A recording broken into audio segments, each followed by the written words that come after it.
I wasn't supposed to be home. The board meeting in Berlin had been canceled last minute, so I took a red-eye flight without telling anyone. As I walked through my front door, the scent of lavender cleaner masked something else, metallic, sharp. My mother-in-law was curled on the kitchen floor, her left eye darkened, lips trembling. "Don't call anyone," she whispered. "They'll take everything." I reached for my phone, then it buzzed. A live stream. My husband, champagne in hand, laughing on a yacht, arm around a woman I thought I trusted with my life. I dropped my carry-on at the door. The silence in the house didn't feel peaceful. It felt staged, like a photo shoot that had just wrapped, and everyone had walked out, leaving behind the scent of curated domesticity. The lavender cleaning spray was still fresh. Too fresh. I called out once, then again. No answer. My heels clicked against the hardwood as I moved toward the kitchen, and that's when I saw her. Eleanor, my mother-in-law. Once the commanding matriarch of our perfectly curated family image, now crumpled near the kitchen island like a forgotten dish towel. One side of her face was swollen, her eye purpling into bloom. Her blouse was misbuttoned. Her hand gripped the edge of the marble counter like she didn't want the house to notice she'd fallen. "Eleanor?" I dropped to my knees. What the hell happened? She blinked slowly, then glanced past me to the hallway, her lips trembling. "Don't call anyone," she whispered. "They'll take everything." I froze. Everything. Before I could say more, her tablet pinged beside her. Notifications piled up on the screen, like the universe refusing to wait. I picked it up. There he was, Max. My husband, my polished, loyal, family values husband, on a yacht off the Amalfi Coast, shirt half open, champagne glass in one hand. His other arm was slung around a woman with perfect teeth and a 7 million follower smile. Jessica Bloom. She used to be my friend, my bridesmaid even. The caption glowed in bold white font. The new American power couple? My lungs forgot how to inflate. I turned back to Eleanor. She hadn't moved. Only now, she looked at me, not with shame or apology, but with something colder, resignation. "I told him not to post it until Monday," she muttered. "You weren't supposed to be home." I stood. "You knew?" Her silence was answer enough. "That woman, Jessica? You're okay with this?" "I'm not okay with anything," Eleanor said. "But it's not about being okay. It's about continuity, legacy. We can't afford emotional chaos, Camille. Not when so many brands are tied to our narrative. Narrative. That word felt surgical, precise, dehumanizing. "I'm his wife," I snapped. "You're a founding partner in a multi-platform branding operation. That came with responsibilities. You knew this when you signed." My skin chilled. "Signed what?" Eleanor motioned toward the living room. "It's all in the original agreement, the one you read before your wedding. Clause 18.3, subsection B." My blood went still. I had signed dozens of NDAs, agreements, and investor contracts during those early engagement months, most of them buried under Max's insistence that this is standard for families like ours. "You're talking about a prenup." Eleanor didn't answer. Instead, she struggled to her feet, brushing imaginary dust off her skirt. She looked regal again, the way she always did in interviews. "We built this family the way others build empires," she said. "Max and I constructed a trust network, image assets, emotional capital. You were an acquisition, a smart one. You have brand credibility, female founder, resilient, photogenic in low light, TED Talk potential. You're talking about me like a product." Eleanor's face twisted. "I'm talking about survival." I walked into the den, opened the old file cabinet Max had told me never to touch. Behind a panel, there it was, the Harper integration plan, my name at the top. Beneath it, a detailed strategy document, partnerships, media rollouts, fertility schedules, even potential scandals, and how they'd be spun to humanize me. Under exit strategies, a clause highlighted in red, termination of partnership to result in reputation, nullification, including but not limited to disavowal of personal statements, blacklisting from speaking engagements, controlled media narrative. I stumbled back. "Why now?" I whispered. "Jessica has broader international reach," Eleanor said behind me. The data leaned her way. I pushed back, but Max insisted. "He wants the youth vote for his upcoming board seat. You've plateaued." I turned to her. "And you let him do this?" Eleanor stepped forward. "You think I haven't bled for this family? You think I wanted to be sidelined, drugged up to hide bruises because appearances matter more than truth?" She grabbed my wrist, her grip surprisingly strong. "Don't destroy this. Don't make this a scandal. This family's name is on legislation, on global charities. You want to burn that down because your ego got bruised?" I pulled away, because my life got rewritten without my consent. She leaned in. "You'll lose everything if you speak, and if I don't, you'll keep the illusion."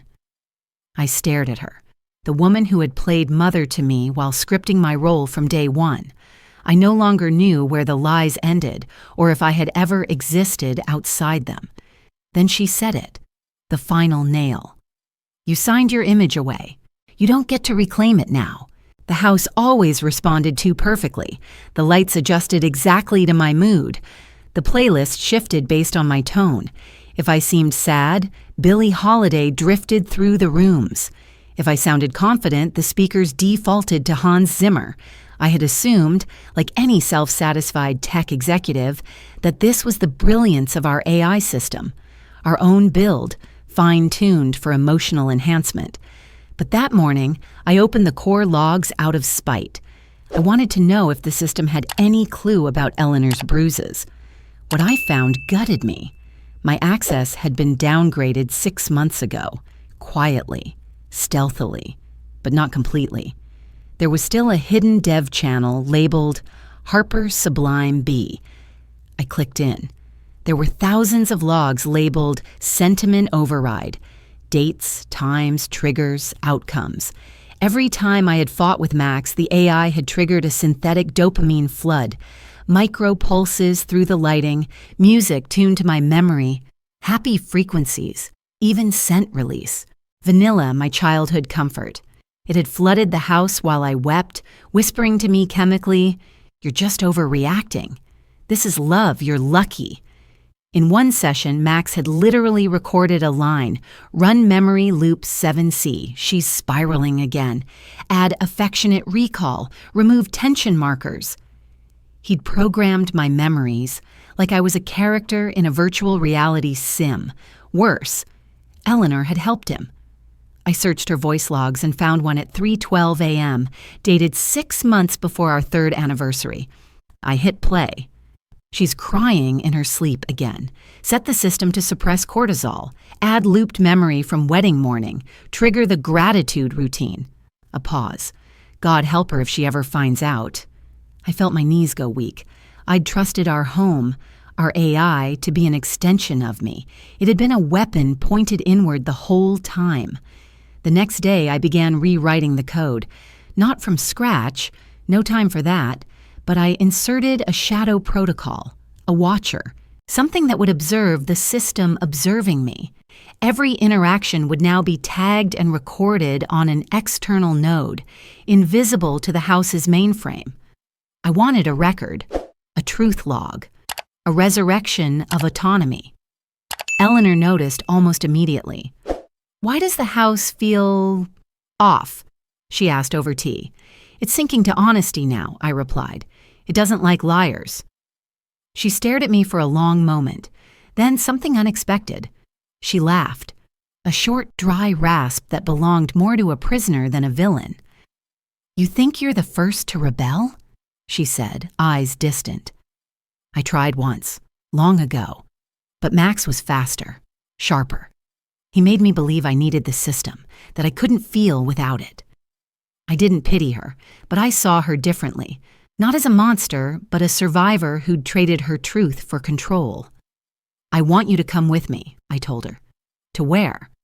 "To remember what it's like to feel without code. We drove 3 hours north to a retreat that had banned all smart devices. No AI, no connectivity, just people, voices, and pain left untouched by optimization. Eleanor didn't speak for the first 2 days. Then, one night, by the fire, she said, "I remember when Max was born. I cried, but the nurse thought I was in pain. I wasn't.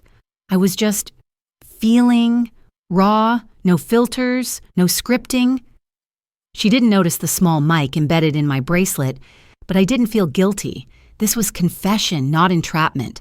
For 7 days, I collected her truth, her fear of becoming irrelevant, her complicity in building an empire of curated emotions, her shame, her pride, her exhaustion. On the 8th day, we returned home. The house didn't recognize us at first. I disabled the main voice print IDs. I uploaded the confession logs to a secure server, offline, cold-stored, time-stamped.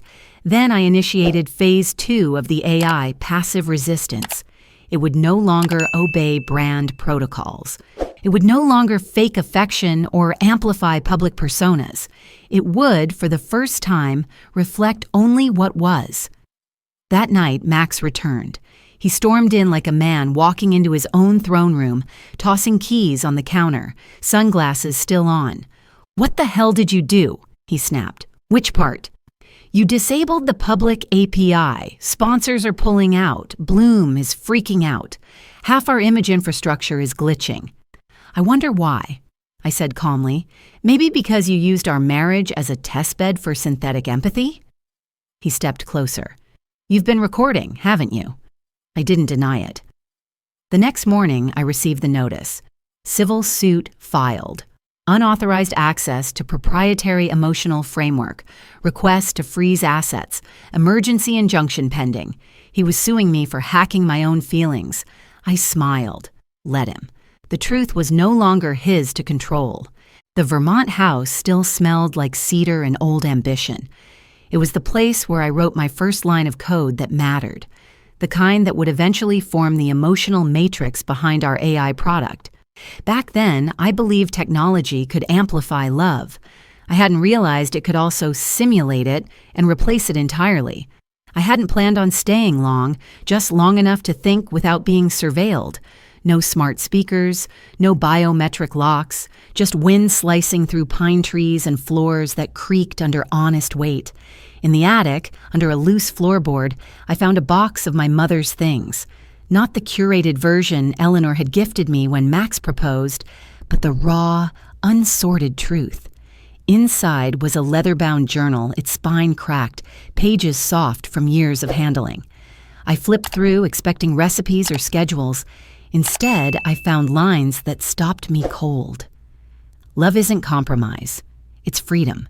The moment you start shrinking for someone else's comfort, you're not loving, you're disappearing.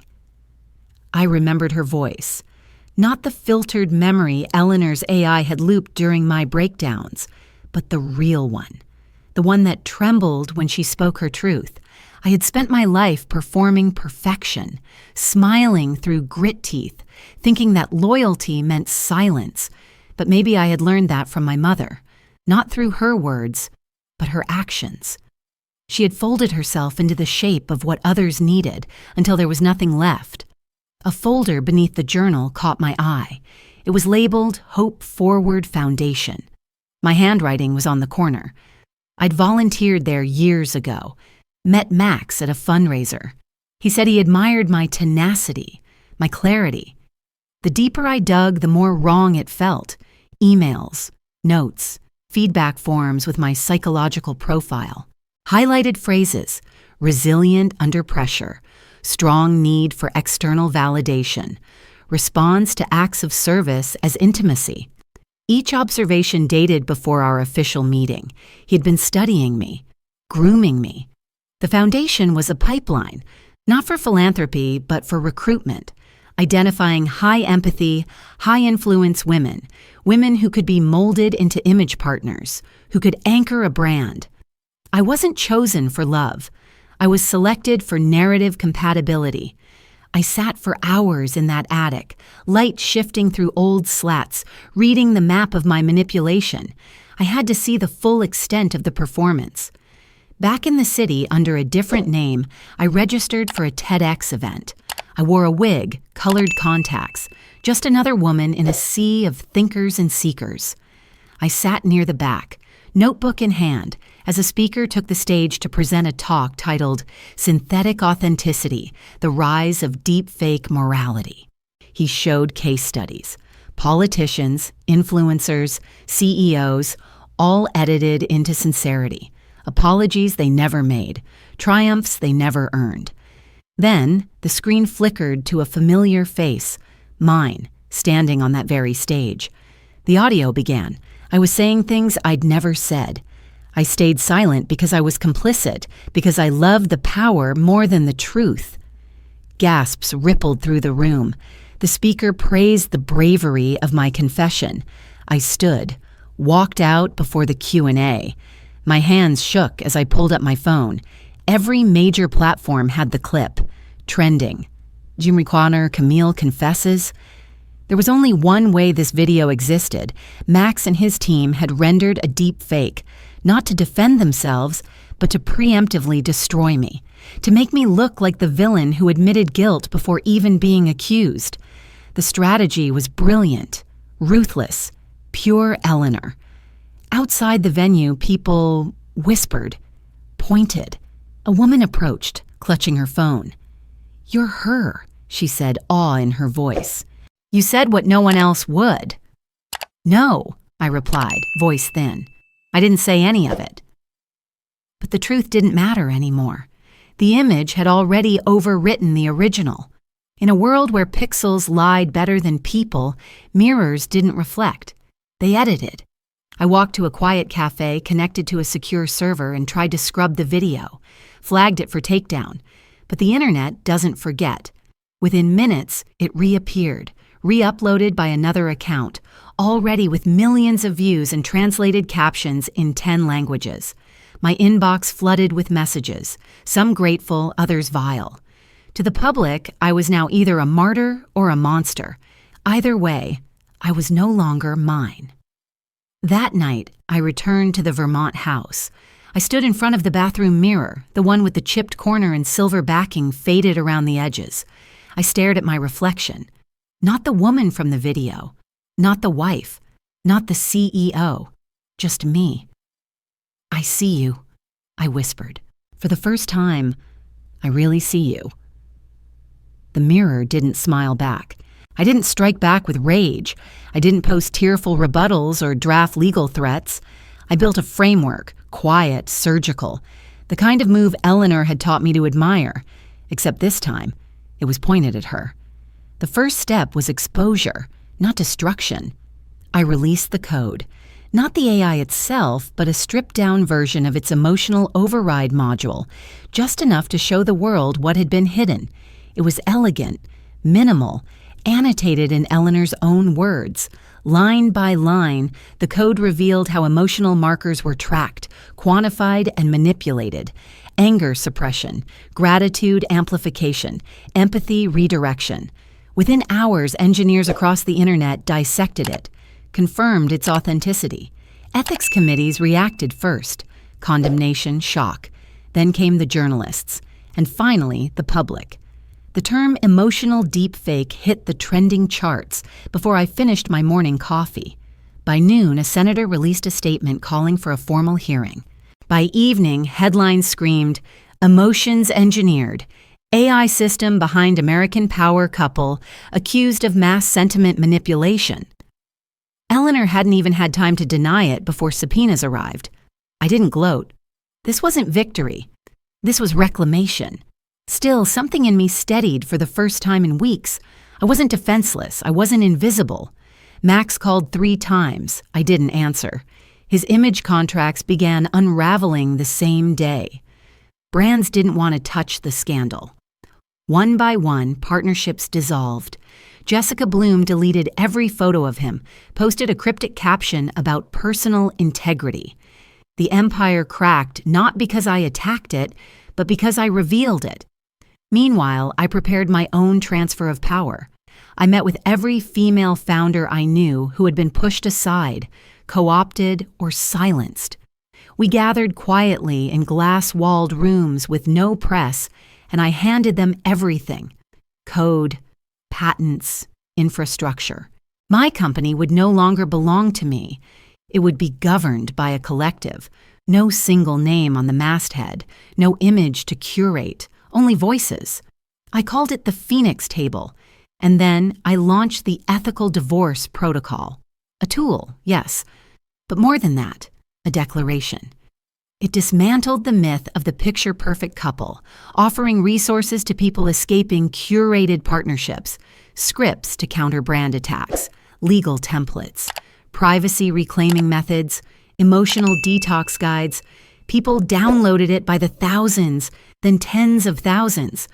I had broken from the narrative, and others wanted out too.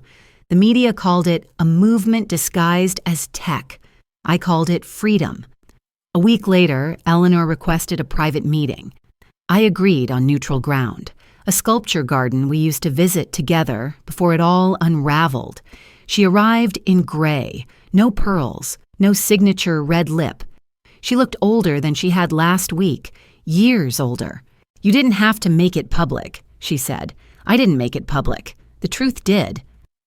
She sat beside me on the stone bench. We stared at a twisted metal figure, arms raised to the sky, halfway between agony and triumph.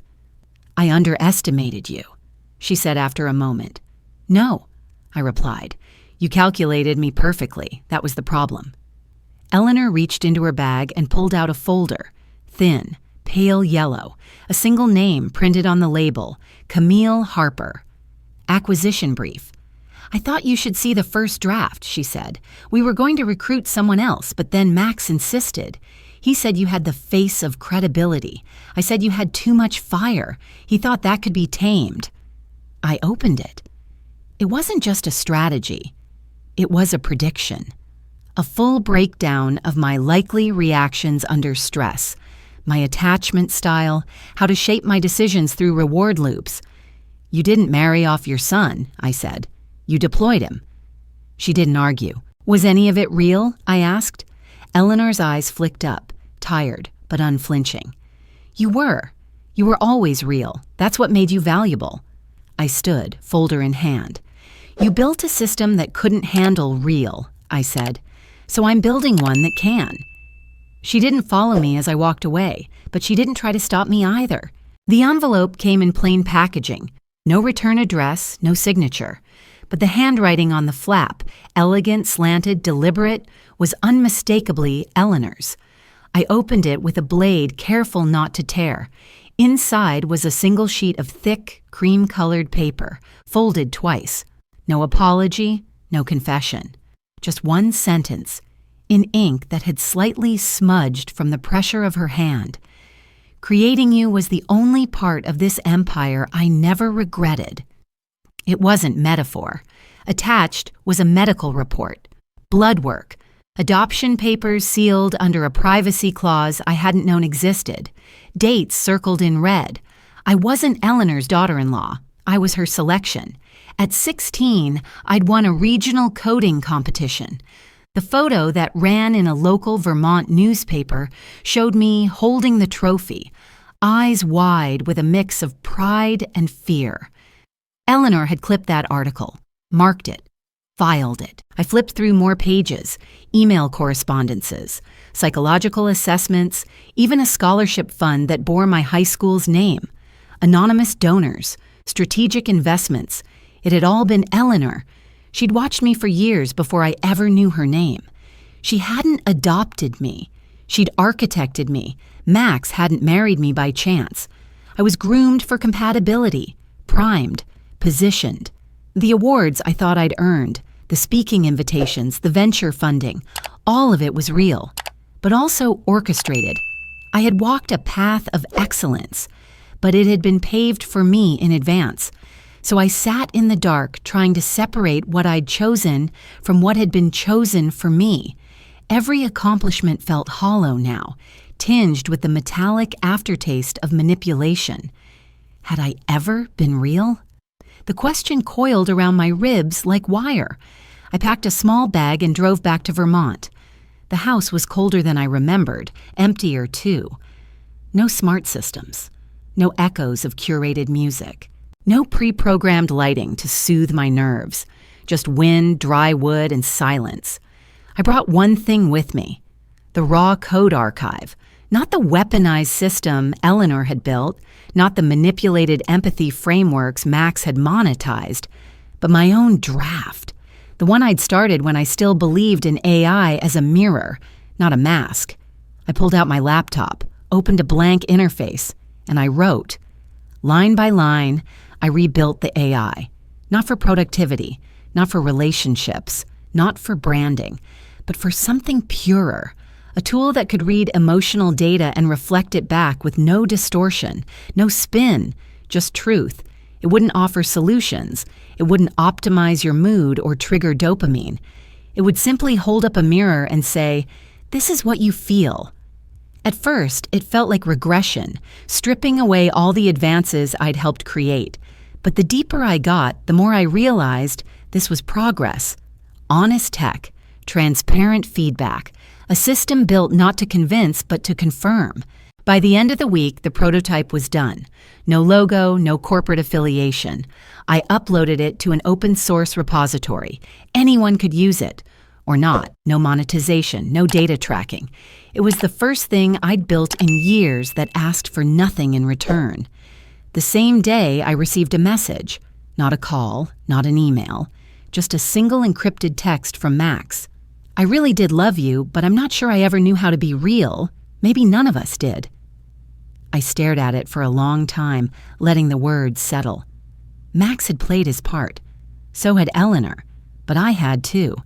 I had clung to their approval, leaned into the image, ignored the cracks. I hadn't just been manipulated, I'd participated. And now I was choosing not to. I turned off the phone, placed it in a drawer, and locked it. Outside, the snow had begun to fall. No cameras watched me. No AI listened. No one tracked my pulse or filtered my breath into data points. I stepped into the quiet, and for the first time, there was no version of me performing for anyone else. It started with a cursor, blinking in the center of a form I had filled 1,000 times before. Profile name, profession, headshot, link tree. Only this time, I wasn't editing. I was erasing. One by one, I deleted them all. LinkedIn, Twitter, professional directories, the archived TEDx speech. I submitted takedown requests to SEO tools and scrubbers, called in every favor I had with devs in data privacy. I ghosted my public self with the same precision I had once used to build it. The woman who existed online, the founder, the wife, the influencer of thought and influence, died quietly in the middle of a weekday. When the last profile blinked out of existence, I closed the laptop and turned to the circle of young women seated across from me in the room.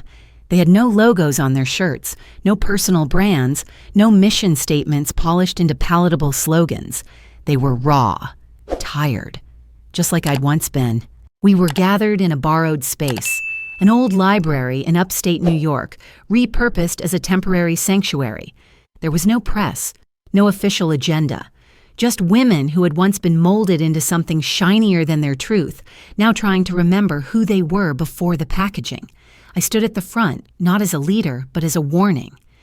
If a system needs you to pretend to be good in order to survive, I said, it's not a good system. It's just afraid of what you might say when you're finally free. They were quiet. Not the silence of confusion, but the silence of understanding. A girl near the back, 17 maybe, raised her hand. Do you regret it? Everything? I thought of Eleanor, of Max, of the scripts I read as if they were spontaneous truth, of the applause that followed words I hadn't even spoken. No, I said. But if I could start over, I'd choose truth instead of image, even if it cost me everything. The girl nodded, then looked down at her hands. She was shaking. I walked toward her, sat on the floor beside her. What do you want to build? I asked. She didn't answer right away. Then she whispered, something that doesn't sell me to myself. That night, alone in the cabin I'd rented behind the library, I unpacked the last piece of tech I owned. It was the original prototype of the AI I'd rewritten in Vermont, the honest one. I'd never used it on myself, only others. I set it on the table. It activated with a soft pulse of light. No voice, no intro, no interface. It just waited.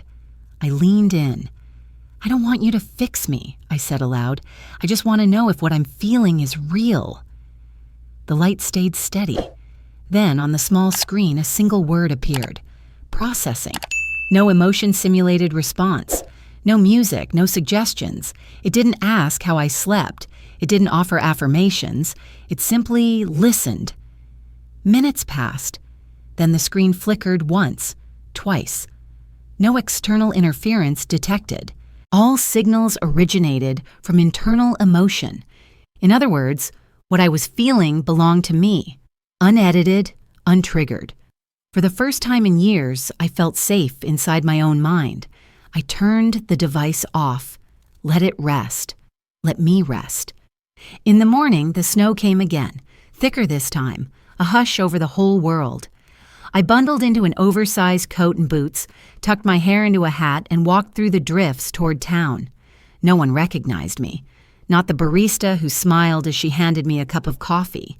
Not the man reading the paper by the window. Not the woman juggling a toddler in a grocery bag. I wasn't on any billboard. No one whispered when I passed. No one looked twice. And it was glorious. I had no power left, at least not the kind they respected. No board seats, no brand equity, no leverage. But I had time, and silence, and breath that belonged only to me. I wandered past a bookstore, saw my old biography in the discount bin, my face, still polished and smiling on the cover. I stepped inside, bought every copy, and left them anonymously in a donation box near the shelter. Someone would read it and think they knew me. They wouldn't. That version died when I stepped off the platform, when I stopped performing. The new me didn't need anyone to watch. As I returned to the cabin, the air bit my cheeks and painted them pink. My phone buzzed once in my pocket. I pulled it out instinctively, though I hadn't looked at it in days. A message, unsigned, untraceable. "You mattered more than you know." I didn't reply. Some doors don't need to be reopened. Some stories find peace only when left untold. I stood on the porch, breathing in the clean, cold air, watching snow pile onto the railing like a promise of erasure. Behind me, the cabin was quiet. Ahead, the path was covered in white. I took a step, then another.